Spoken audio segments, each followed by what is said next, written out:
समस्त भोजपुरिया समाज के हमार सादर अभिवादन बा।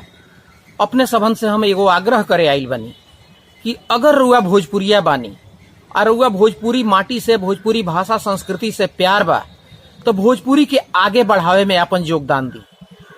भोजपुरी रउआ लिख नहीं सकत, पढ़ नहीं सकत, भोजपुरी बोल नहीं सकत, तब भी एगो काम रउआ कर सकतनी कि भोजपुरी के ढेर सारा लोकगीत बा जौन सुंदर बा, बढ़िया बा, भोजपुरी के देश दुनिया में जस फैलावे वाला बा, ओकरा के अपना मोबाइल के रिंगटोन बनाई और रउआ जहां रहे, देश में रहे, विदेश में रहे, और फोन आई तो उ बाजी, आ बजला के बाद ओकरा के 10 आदमी सुनी, उसे प्रभावित होई, ओकरा मन में भोजपुरी के प्रति आकर्षण होई, जैसे भोजपुरी भाषा के प्रचार प्रसार होई।